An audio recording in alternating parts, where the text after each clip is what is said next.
Hi students, have a nice day. In this video, we are going to see the explanation for the prose The Wind on Haunted Hill, section 1, prepared and presented by Hemalata. This is a horror story. This story is about Usha, who is the main character, and how she shows great qualities like friendship, courage, and survival.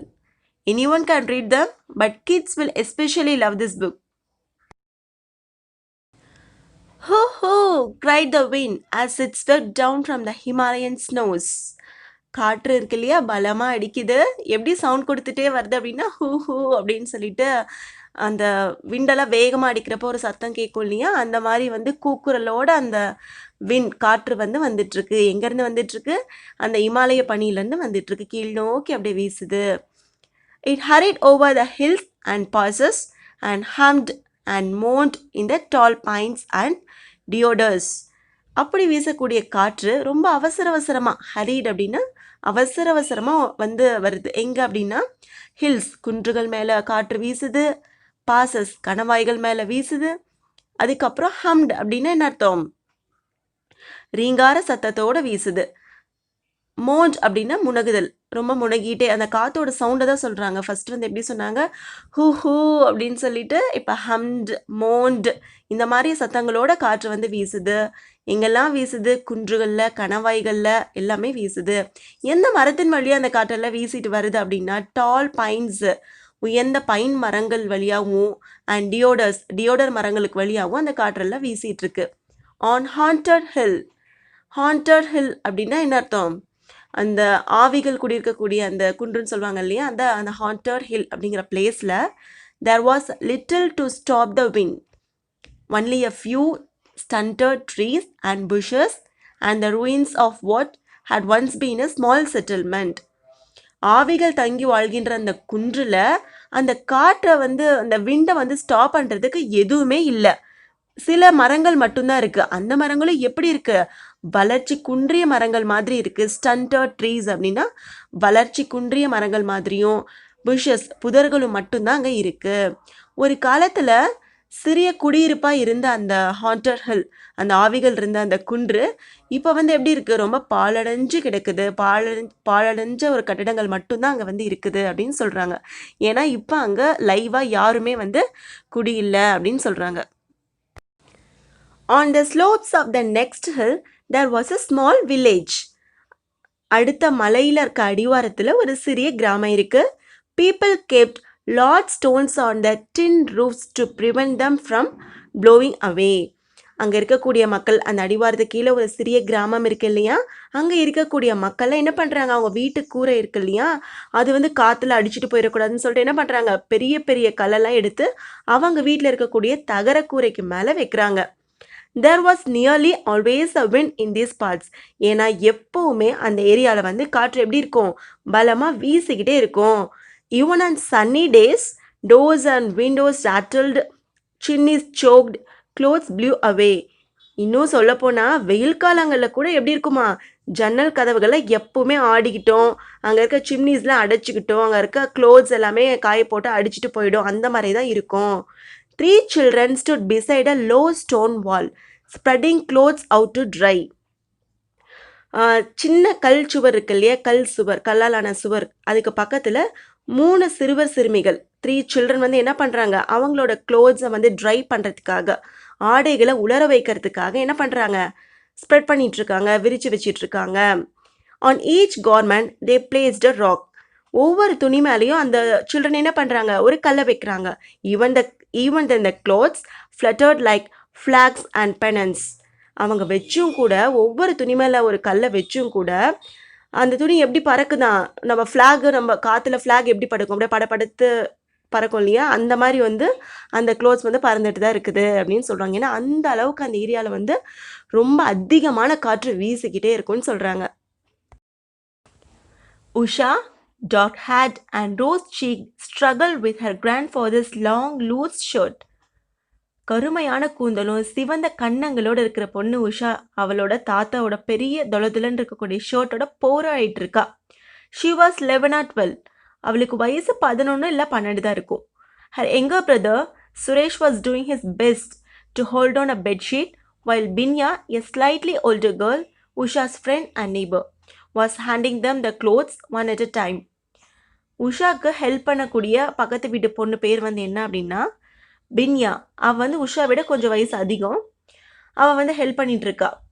உஷாவோட தோழியும் பக்கத்து வீட்டில் இருக்க பொண்ணுமான அந்த பின்யா வந்துட்டு என்ன பண்ணுறா, சரி துணி எடுக்க கஷ்டப்பட்டுட்டு இருக்காங்களேன்னு சொல்லிட்டு எடுத்து கொடுத்துட்ருக்கா ஒவ்வொன்றா. அப்போ சுரேஷ் என்ன பண்ணுறான், உஷாவோட தம்பி சுரேஷ் அவனால் எவ்வளோ அளவுக்கு முடியுமோ அந்த அளவுக்கு அந்த பெட்ஷீட் வந்து பெட் ஸ்ப்ரெட் வந்து என்ன பண்ணிட்டு இருக்கான், காற்றுல அடிச்சுட்டு போகாத அளவுக்கு அமுக்கி பிடிச்சிட்டு இருக்கான். Once they were sure everything was on the wall firmly held on by rocks, they climbed up on the flat stones and sat there for a while, in the wind and the sun, staring across the fields at the ruins on Haunted Hill. எல்லா துணியும் எடுத்தாங்க இல்லையா, காற்றுல பறந்துடக்கூடாதுன்னு சொல்லிட்டு எடுத்து அந்த வால் அந்த சுவர் மேலே வந்து வச்சுட்டாங்க. காற்றுல பறந்துடக்கூடாதுன்னு சொல்லிட்டு கல் அந்த மேலே வந்து வைக்கிறாங்க, வெயிட்டுக்காக வைக்கிறாங்க. ஓகே, இனிமேல் அந்த க்ளோத்ஸில் பறக்கவே பறக்காது, துணி அங்கேயே தான் இருக்கும் அப்படின்னு கன்ஃபார்ம் ஆனதுக்கு அப்புறமா அங்கே இருந்த ஒரு ஃப்ளாட் ஸ்டோன் தட்டையான கற்கள் மேலே ஏறி பின்யா அண்ட் உஷா அண்ட் சுரேஷ் 3 பேர் உட்காராங்க. உட்காந்து அந்த சூரிய வெளிச்சத்தில் அழகாக உட்காந்து என்ன பண்ணுறாங்க, கதை பேசுவாங்க இல்லையா, குழந்தைங்களாம் சேர்ந்து உட்காந்து அந்த மாதிரி அழகாக கதை பேச ஆரம்பிச்சிட்டாங்க. அந்த வயல்களை தாண்டி உள்ள அந்த ஆவிகள் தங்கி வாழ்கின்ற அந்த குன்றை பற்றி பேசிகிட்டு இருக்காங்க. ஹாண்டட் ஹில் அப்படின்னா ஆவிகள் தங்கக்கூடிய குன்று. அந்த குன்றை பற்றி பேசிகிட்டு இருக்காங்க. ரொம்ப பயமாக இருக்கும் அங்கெல்லாம் போனால் அப்படி இப்படின்னு சொல்லிட்டு கதை பேசிகிட்டு இருக்காங்க. அடுத்து பாருங்க, I must go to the bazaar today said Usha. Usha சொல்கிறா, ஓகே நான் இன்னைக்கு வந்து பஜாருக்கு போகணும், கடை வீதிக்கு நான் இன்னைக்கு போகணும் அப்படின்னு சொல்கிறான். I wish I could come to said Binya. Binya சொல்கிற, நானும் உன் கூட வரத்துக்கு ரொம்ப ஆசைப்படுறேன், ரொம்ப ஆசையாக இருக்கும் உன் கூட பஜாருக்கு வரணும் அப்படின்னு சொல்லிட்டு சொல்கிறான். But I have to help with the கவுஸ் and house work. ஆனால் நான் வந்து என்ன பண்ணணும், மாடுகளுக்கு வந்து இதில் வேலையெல்லாம் பார்க்கணும், அப்புறம் அம்மாவுக்கு உடம்பு சரியில்லை, அதனால என் வீட்டு வேலை எல்லாமே நான் தான் செய்யணும். மதர் இஸ்ன்ட் வெல், அம்மா வந்து சிக்காக இருக்காங்க, ஸோ எல்லா ஒர்க்ஸும் நான் பண்ணணும். கவுஸ் கிட்ட கொஞ்சம் ஒர்க் இருக்குது, அதையும் நான் தான் பார்த்துக்கணும் அப்படின்னு சொல்லிட்டு சொல்கிறான். I can come set Suresh. நானும் வரலாமா சுரேஷ் கேட்குறான். சொல்கிறான், நானும் வரேன் அப்படின்னு சொல்லிட்டு சொல்கிறான். He was always ready to visit the bazaar which was 3 miles away on the other side of Haunted Hill. அவன் எப்போவுமே கடைவீதிக்கு போகிறதுனாவே செம்ம குஷியாக ஜாலியாகிடுவான்.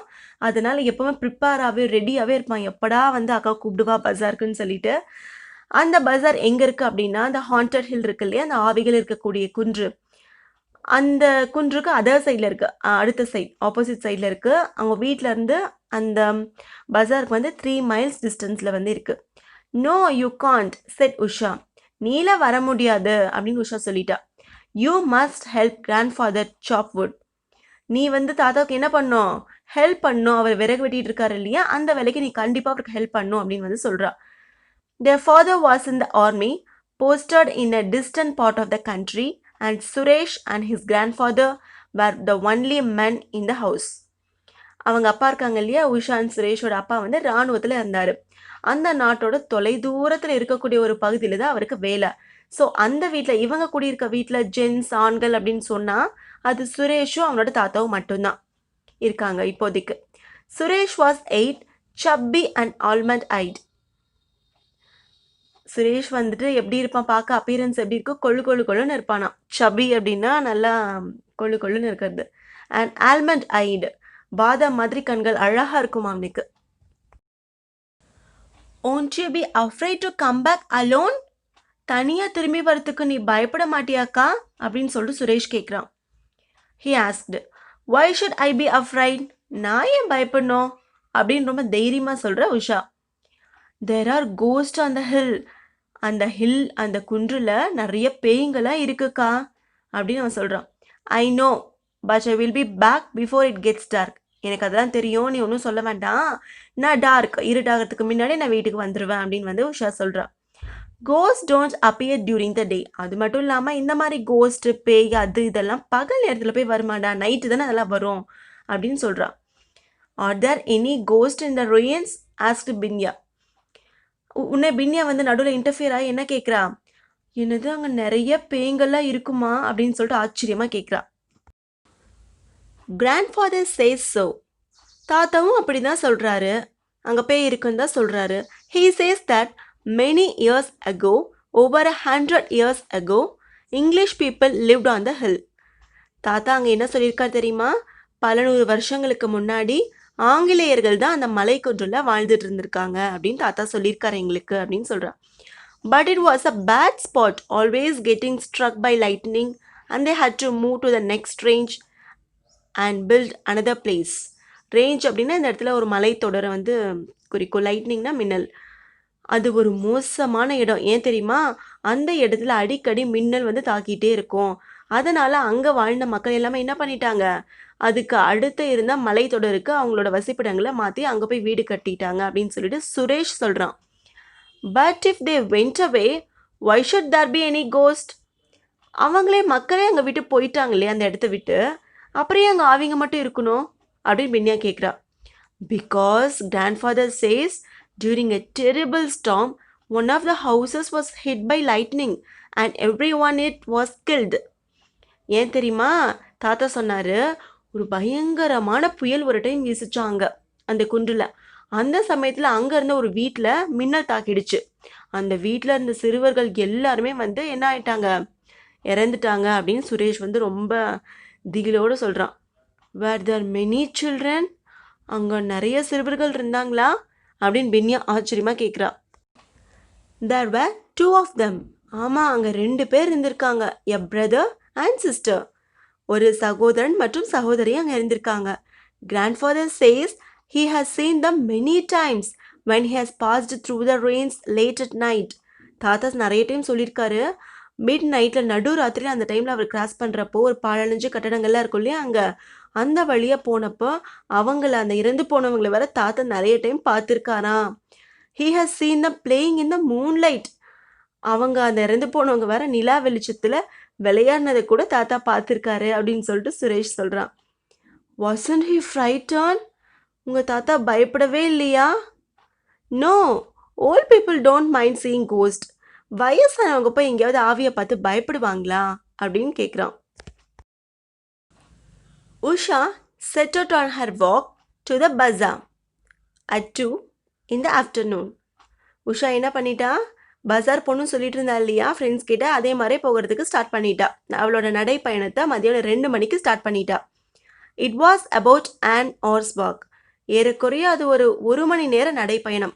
1 hour ட்ராவல் பண்ணி நடந்தாதான் அவள் வந்து போய் பஜாரை ரீச் பண்ண முடியும். ஷி வென்ட் த்ரூ த ஃபீல்ட்ஸ்னால் வயல்வெளிகள். அப்படியே வயல்வெளிகள் நடுவில் நடந்து போகிறா. Now turning yellow with flowering mustard. மஸ்டர்ட்னா என்னது? கடுகு செடி. மஸ்டர்ட் பிளான்ட்னா கடுகு செடி. கடுகு செடியில் மஞ்சள் நிற பூக்கள் பூக்க ஆரம்பித்த டைம் அது. அதனால் அந்த வயல்வெளி ஃபுல்லுமே பார்க்க எப்படி இருக்குது, அப்படியே மஞ்சள் நிறமாக அழகாக இருக்குது பார்க்கறதுக்கு. அது வழியாக அப்படியே நடந்து போகிறா. அதுக்கப்புறம் then along the saddle of the hill and up to the ruins. அங்கே இருந்த குன்றின் முகடு வழியாகவும் பாழடைஞ்ச கட்டடங்கள் வழியாகவும் என்ன பண்ணுறா உஷா போயிட்டுருக்கா பஜாருக்கு. The path went straight through the ruins.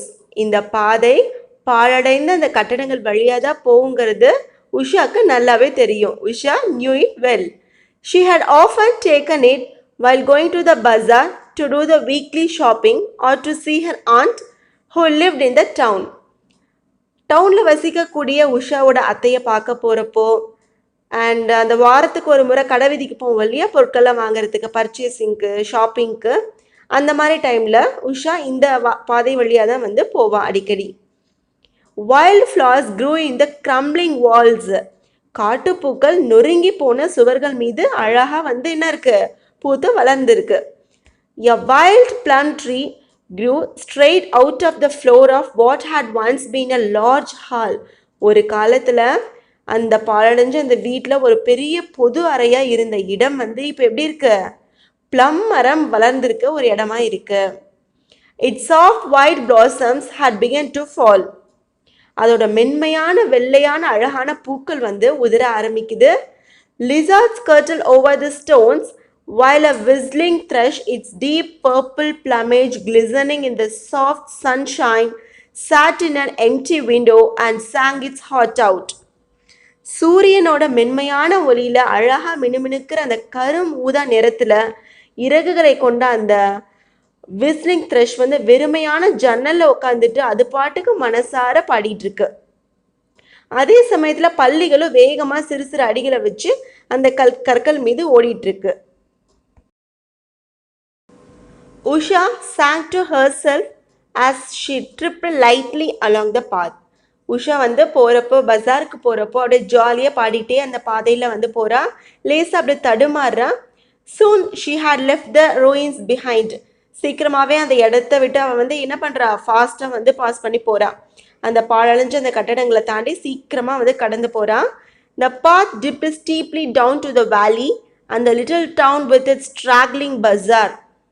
அவ போற பாதை எப்படி இருக்கு, ரொம்ப செங்குத்தா இருக்கு. இந்த பக்கம் பள்ளத்தாக்கு, பல திசையில பரவி இருக்கக்கூடிய சந்தைகள் கொண்ட நகரமா வந்து இருக்கு.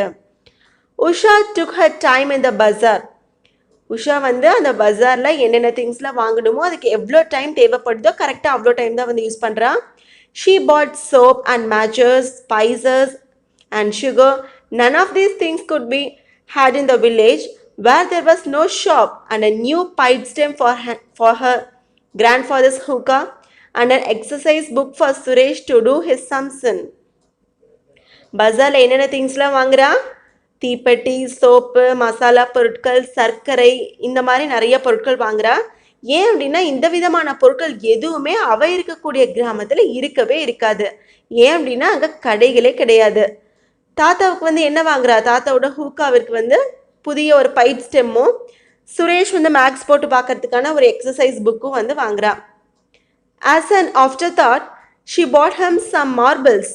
கொஞ்ச நேரம் யோசிக்கிறா, வேறு எதை வாங்கணுமா, எதை விட்டுட்டோமா அப்படின்னு சொல்லிட்டு யோசிச்சதுக்கு அப்புறமா சுரேஷ்க்கு வந்து என்ன வாங்குறா, ஒரு மார்பிள்ஸ் அப்படின்னு என்ன சொல்லனா, கோழிக்குண்டு சொல்லுவான் இல்லையா, அந்த கோழிக்குண்டு வந்து கொஞ்சம் வாங்குறா. Then she went to a mochi shop to have her mother slippers repaired. அப்புறம் அம்மாவோட செப்பல்ஸ் இருக்கு இல்லையா, அதை வந்து சரி பண்ணணும்னு சொல்லிட்டு அங்கே வந்து போகிறா, சரி பண்ணுற கடைக்கு வந்து போகிறா. The mochi was busy, so she left the slippers with him and said she would be back in half an hour. அந்த கடைக்காரர் ரொம்ப வேலையாக இருந்ததுனால என்ன பண்ணுறா, செப்பல்ஸ் அவர்கிட்ட கொடுத்துட்டு நான் half an hourல வந்துடுறேன் அப்படின்னு சொல்லிட்டு வேற ஒரு இடத்துக்கு போகிறா. She had 2 rupees of her own saved up and she used the money to buy herself a necklace of amber-colored beads from an old Tibetan lady who sold charms and trinkets from a tiny shop at the end of the bazaar. Usha இது வரைக்கும் அவள் save பண்ணி வச்சு அந்த 2 rupeesல எடுத்துகிட்டு போய் என்ன வாங்குற, அவளுக்காக ஆம்பர் கலரில் இருக்கக்கூடிய பீட்ஸை வச்ச ஒரு நெக்லஸ், கழுத்து மாலையை வாங்குறா. எங்கே யார்கிட்ட வாங்குறா, ஒரு ஓல்டு டிபெட்டியன் லேடி கிட்ட வாங்குறா, ஒரு வயதான திபெத்திய பெண்ணிடந்து வாங்குறா. அந்த பெண் வந்து என்ன பண்ணுறாங்கன்னா, குட்டி குட்டி ஆபரணங்கள்லாம் இருக்கும் இல்லையா, ரொம்ப பெருசாலாம் இல்லை, குட்டி குட்டி ஆபரணங்கள் எல்லாமே அந்த கடை வீதியோட கடைசி பகுதியில் ஒரு சின்ன ஷாப் போட்டு வித்துட்ருக்காங்க. அங்கே போய் இவளுக்கு தேவையானதை இப்போ வாங்குறா. Usha met her aunt Lakshmi who took her home for tea. அங்கே உஷா வாங்கிட்டு இருக்கிறப்ப யாரை மீட் பண்ணுறா, அவளோட ஆண்டி அத்தையை மீட் பண்ணுறா. அவங்க அத்தை சொல்கிறாங்க, உஷாவா நம்ம வீட்டுக்கு வந்து டீ சாப்பிட்டு போகலான்னு சொல்லிட்டு கூப்பிடுறாங்க. Usha spent an hour in Aunt Lakshmi's little flat above the shops, listening to her aunt talk about the ache in her left shoulder and the stiffness in her joints. Usha வந்து என்ன பண்ணுறா, அந்த கடைகளுக்கு மேலேருந்து அந்த லக்ஷ்மியோட ஸ்மாலர் அப்பார்ட்மெண்ட்டில் போய் என்ன பண்ணுறா, 1 hour வந்து ஸ்பெண்ட் பண்ணுறா. அத்தை வீட்டில் போய் 1 மணி நேரம் செலவு பண்ணுறா. அவங்க அத்தை சொல்கிறாங்க, எனக்கு தோள்பட்டெல்லாம் ரொம்ப வலிக்குதுமா, ஷோல்டர்லாம் ரொம்ப பெயினாக இருக்குது. பொதுவாக வந்து வயசானவனாவே அப்படி தானே சொல்லுவாங்க, மூட்டு வலி இருக்குது, கால் வலி இருக்குதுன்னு சொல்லுவாங்க இல்லையா, அந்த மாதிரி இவங்களும் வந்து புலம்ப ஆரம்பிக்கிறாங்க. ஷோல்டர் பெயினாக இருக்குது, மூட்டுக்கெல்லாம் ரொம்ப ஸ்டிஃப்னஸாக இறுக்கமாக இருக்குது அப்படின்னு சொல்லிட்டு புலம்பிட்டு இருக்காங்க. உடனே என்ன பண்ணுறா, she drank 2 cups of sweet hot tea and when she looked out of the window she saw that dark clouds had gathered over the mountains. 2 கோப்பை சூடான இனிப்பு நிறைந்த அந்த தேநீரை குடிச்சதுக்கு அப்புறமா ஜன்னலை எட்டி பார்த்தா ரொம்ப கடுமையான மேகங்கள் திரண்டு மலை மேலே வந்து இருக்குத பார்க்குறா.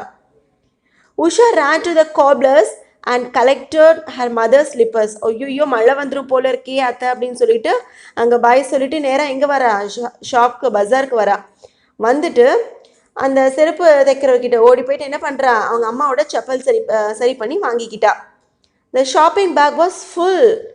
அவளோட அந்த சாமான்கள் வாங்கும் பை வந்து ஃபுல்லாக இருக்குது. She slung it over her shoulder and set out for the village. அவ்வளோ பையவும் மாட்டிட்டு அவ்வளோ வெயிட்டான அந்த பையை வந்து தோளில் மாட்டிட்டு எங்கே போகிறா? அவரோட நேட்டிவ் கிராமத்தை நோக்கி அப்படியே போகிறா. Thanks for watching our video. Keep watching our videos. Keep learning.